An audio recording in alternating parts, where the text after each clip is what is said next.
Hey everyone, it's Mr. Canfield. Even if you're not my student, you might want to watch this. So this is what I like to do the day before Thanksgiving break. I've been doing this since 2009, I think. So what we're gonna do is we're gonna make a snowflake, but a really special one. So you will need a piece of paper and scissors. So piece of paper and scissors. So here we go. The first thing that we do is a lot of paper folding works best in squares. So we're gonna make a square. Hold on, this is, for math, this is the right height. For arts and crafts, this is too low. Let me raise this up. Josh Groban style.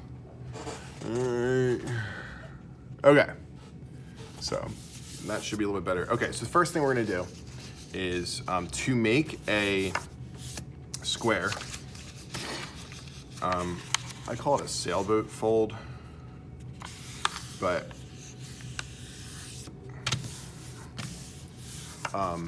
you take the paper and you fold it diagonally like that. So something to keep in mind, I got pretty lucky and my corner was pretty good. Normally what I do, I get here and I actually move it and I try to get it as perfect as I can. The more perfect our folds are, the more perfect the symmetry will be in our snowflake in the end. So here's that, and now I'm gonna cut off this flap. And I don't need to press super hard here. I just, I don't know if you saw, I used both fingers. We're gonna crease it down, but we're not gonna fold the paper so many times that we rip the paper or anything. So I'm gonna cut the part that's not overlapping. I'm gonna cut that off. All right, so now I've got this, just a nice big triangle. And what we're gonna do is, this is a math channel, so we'll be mathy. I'm gonna fold along the hypotenuse, which is the side that's already folded. So I'm gonna take that and fold it in half. And again, I want to, as perfectly as I can, I wanna fold it. So like I wanna get the corners nice and lined up. And paper is actually kind of malleable, even though it's this rigid structure. So I wanna hold that in place, and like as I'm creasing, I really wanna try to get as in the corner as I can. So that's good enough for government work. Close enough for government work, I think is what they say. So, which is a joke that you will get when you're older. All right, so to start out, don't do this. But, so we took a square, like we made a square, we folded the square down into a triangle, and then we folded that triangle in half. So now we've got this. Okay, here's the challenging fold. There is a singular challenging fold that I personally struggle to explain. So this is why I'm filming the video, because my students always try to do it instead of watching it, and then they mess it up. So watch carefully.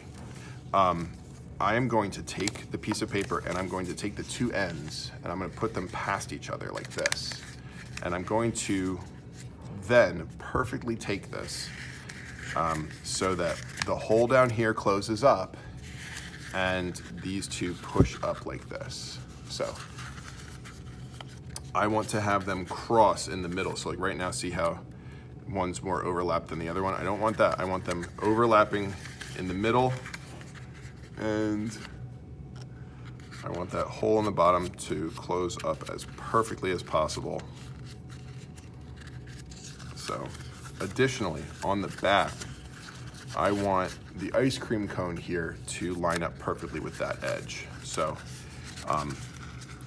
it is a very finesse-y kind of move. You have to use a lot of finesse to get there. And I did not get there. So you can see they don't line up perfectly here, but this is close enough.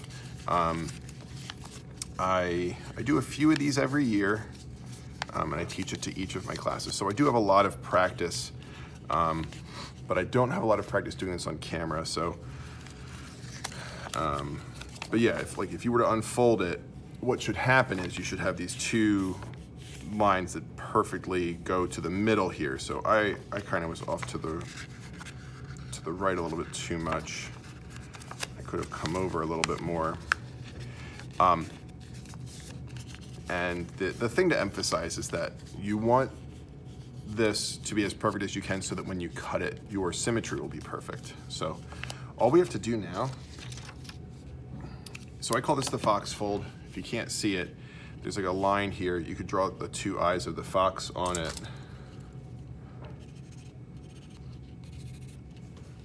See, there's his eyes and his nose and then his ears. We cut the fox's ears off along the hairline right there. And now we are ready to make any kind of cut that we want. So the way that this works is it's going to be symmetric on this side and this side. So I can do things like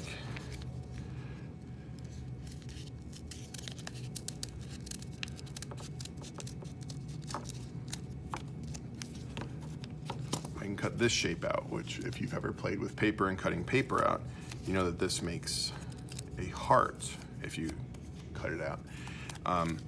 And that's actually gonna happen in my snowflake. And I can do all sorts of different cuts. The main thing is, if you go all the way across, you lose a chunk of your snowflake. So a lot of people like to cut the tip off, because if we do that, the tip is the middle of the snowflake. Now I'm gonna have a hole in the middle. I actually want to dress mine up a little bit, so I'm gonna even angle it on that side. Something else that people like to do is they'll make small cuts and cut like a line out. So they'll cut a little thing like that, and you can actually do that from both sides. So and I hope you see I'm removing a lot of material here.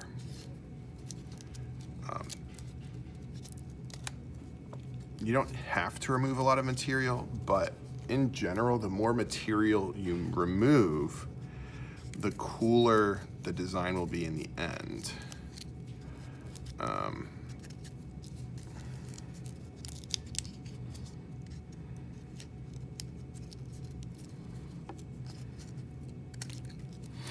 All right, so I think the other thing I'm gonna do is I'm gonna cut a triangle out, just because I want to. Okay, so we've done all that, and now when we open it up,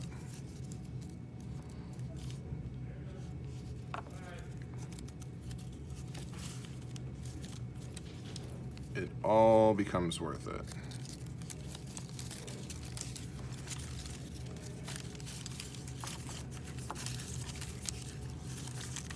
All right, so let's talk about some things that I could have done better.